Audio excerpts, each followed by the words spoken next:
Ресей Навальныйды өлтірді. Ресей демократияны тұншықтырды. Бітті. Ресейде ендігер демократия болмайтынын жұрттың бәрі білді. Енді қазір бейресми батыс ақпарат көздеріне қарағанда Путиннің жеке басын қандай да бір шұғыл операция немесе бір шұғыл шабуыл арқылы, мысалы Иранның анау бір генералын Трамптың кезінде тіке шабуылдап, мысалы өлтіріп тастады. Сол сияқты Путиннің жеке басына бір шабуыл болу, Путиннің басын шабу, яғни Путиннің басын алу операциясы болу мүмкін деп жеке бейресми Twitter аккаунттары жаза бастады. Әдетте бұндай Twitter аккаунттары қандай да бір сыбысты сезбесе, олар жазбайды.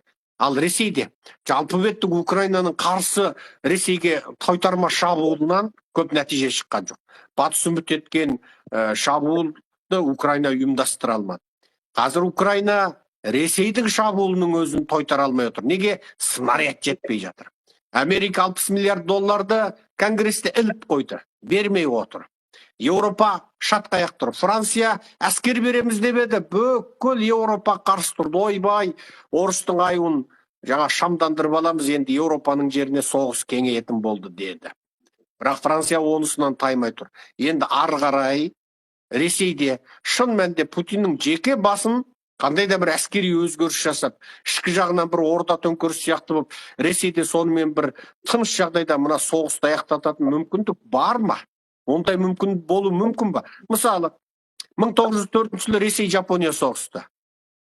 13 жылдан кейін октябрь төңкерісі болды. Себебі Ресей-Жапония соғысынан кейін Ресей қатты ойран болып, тасталқан болып, жапондардан жеңілді. Ресейдің патшалық билігі және патшалық биліктің айналасындағы элитасының абыройы халық алдында төгілді. Ал бірінші дүниежүзілік соғыста Ресей тағы да жеңілді. Қазақтарда үлкен көтерілістер болды. 16 жылға Албан көтерілісі, Қарқара көтерілісі, Адай көтерілісі деген көтерілістер болды. Мысалы, Қырғыз көтерілісі болды. Шығыс Қазақстанда көтерілістер болды, бүкіл әскер бермейміз деген. Мысалы, Қан мен тер трилогиясында Әбдіжәміл Нұрпейісовтің жазатыны, сол Ресейде соғысқа қатынасқан қазақ ең соңында анау Түркиямен шекаралас аймаққа дейін барғаны, жаңағы аңыздардағы Түркияның жоқ екендігін, мысалы Әбдіжәміл Нұрпейісов, мысалы орыстық советтік тұрғыдан жазды, бірақ бір тарих қалды. Яғни қазақтың бірінші дүниежүзілік соғысқа қатысқандығы туралы тарих қалды. Енді сол бірінші дүниежүзілік соғыстан жеңілген Ресейде төңкеріс болғаны сияқты. Ауғанда жеңілген Ресейде, Совет одағында төңкеріс болып, ауғанда әбден аузы мұрны қан жоса болған Совет одағы ең соңында тасталқан болып қалқарада жаңағы ыдырап кеткені сияқты. Осы жолғы Украина соғысынан кейін Ресейде қандай да бір тағы да бір жіктеліс болуы мүмкін ба? Жоқ. Чар Россия құлағаннан кейін орнына Совет келген сияқты бір формация ауысып, екінші бір формациядағы басқа бір мемлекет орнап қалуы мүмкін ба? Енді өз басым екеуінің де мүмкіндігін жоққа шығармаймын, бірақ сонда да ыдырап кету мүмкіндігі оның бір формациядан екінші формацияға ауысу, болмаса бір басшыдан екінші басшының келуіне ауысу мүмкіндігінен әлдеқайда жоғары деп ойлаймын. Мысалы, Ресейде дәп қазір Путин кетсе, жаңағындай Путиннің басын қандай да бір қастық жасап, немесе жаңағындай әлгі Иранның бір басшысының көзін жасап жойған сияқты болып, немесе орда төңкерісін жасау арқылы билікті ауыстыратын ондай элита қазір неменеде жоқ. Ресейдің қазір билігінде, Ресейде жоқ, тіпті парламентінде жоқ. Депутаттардың арасынан ондай шықпауы мүмкін.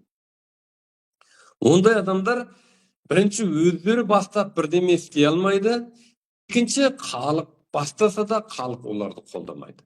Ал сондай мүмкіндігі бар Аббасияның да басын кім қырқып болды? Путин. Неге? Өзінің қауіпсіздік үшін. Ертең осылар халық көтеріліп қалса, осы халық еріп кетпесін деген оймен қырқып тастады. Навальныйды неге осы сайлауға жақын қалғанда неге өлтіре салды? Путин ойлап отыр, осы сайлауда, әрине мен сайлауда дауысты ұрлап алам, сайлауда мен жеңем, Навальный ана тыныш анау жерде жата береді. Ол сайлауда билеттен маған қауіп төнбейді. Бірақ сайлаудан кейін мына соғыс қалай болады? Соғыс алай бұлай болып кетіп, Украинаның әскері мына жақтан басып кіріп қалса, батыс мына жақтан бір бөлім халықтың арасынан бөліп анау кім сияқты кезіндегі ана кім еді анау былтырғы әлгі өліп кеткен Қазаншы сияқты. Нау- qadancha Вагнердің неменесі.